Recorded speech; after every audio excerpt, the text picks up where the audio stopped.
The most important aspect of effective public speaking is to be relatable. You need to recognize that your speech is not about you, it's about your audience. So what are some ways that you can be more relatable in your public speeches? The first one is to lead with stories wherever possible. Stories are an incredibly powerful tool to draw people into what you're saying. Now, for thousands of years, stories were the primary way that people transmitted knowledge from generation to generation. The greatest orators throughout human history used storytelling to make their point. They stated their case through the use of stories. Why? Because stories are a very powerful way to connect with your audience through shared experiences. See, we all have shared experiences that are in common across all of mankind, and through a story, you can cut through all of our differences and find a way to relate to somebody else. Now, a story that makes you vulnerable, that lets you open up to your audience, is even better because now there's this sense of raw authenticity to what you're saying, and that can be extremely powerful in and of itself. So as a general rule of thumb, if what you're saying, if the point that you're trying to make to your audience can be conveyed through a story, try to do so. Now, of course, it has to be a compelling story, and there are plenty of principles that you can follow with effective storytelling. I'll probably film a separate video just on the art of storytelling, probably many videos because it's such a broad topic.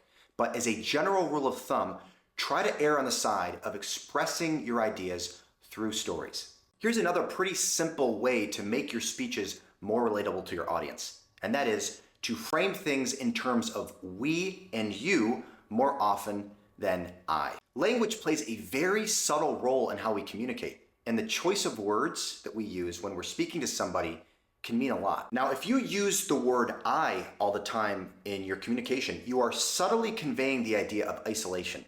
That is, I am isolated from you, my audience.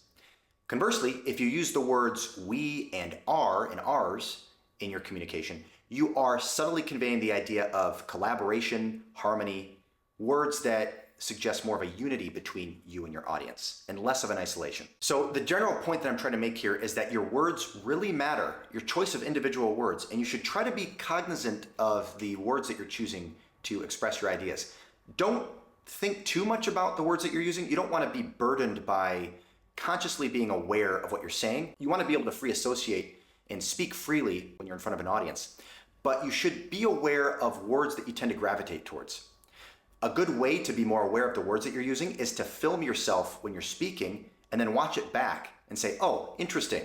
I see how I'm returning to this word again and again, and this is a word that maybe I don't want to emphasize in future speeches. Okay, the third way to be more relatable to your audience when you're giving a public speech is to just know your audience. Now, this might seem like common sense, but you should ask yourself before any public speech, do I really know my audience? Do I really know what their expectations are? Do I really know what their problems are? Maybe I'm trying to solve a problem for them. It's really good to ask the question, who am I actually getting up in front of to give this speech to? So for this one, let's give a specific example. Let's say that you were invited to give a keynote address at a technical conference. One thing that you would want to do before your talk is study the conference program, see what are people typically talking about at this conference, get a good sense of what the topics are, maybe where they're from. If it's an academic conference, for example, you could learn a little bit about the types of schools that people are from, just to get a good, accurate sense of what your average attendee is going to be like at your keynote address. Now, by the way, this is really good advice for one-on-one meetings as well. So if you are scheduled to have a meeting with somebody, it's usually a good idea to Google that person and sort of get a sense of what their interests are. What would they be interested in talking about? The fact that you're doing that will naturally make your conversation with them more relatable and more personal because you're focusing on what they like as an individual and what they are naturally drawn to as an individual. So before your talk, do some research on your audience. Get a good sense of the type of humor they might resonate with,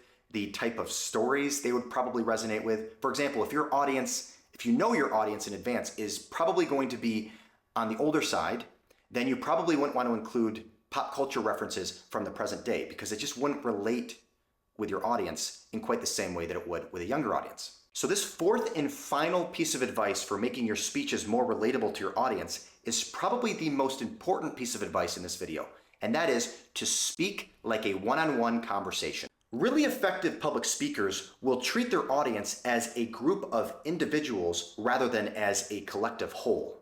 Now, you'll sort of notice when a public speaker is not very confident or a little anxious in front of a stage because they'll sometimes look up towards the ceiling and they won't address people as individuals. They'll tend to evade eye contact. They might stare at the cameraman in the back of the room, but they won't engage with their audience directly. As a public speaker, you want to get really comfortable with giving your audience members direct eye contact. And it doesn't have to be in a weird or creepy way. You don't have to linger on an individual audience member. In fact, you shouldn't.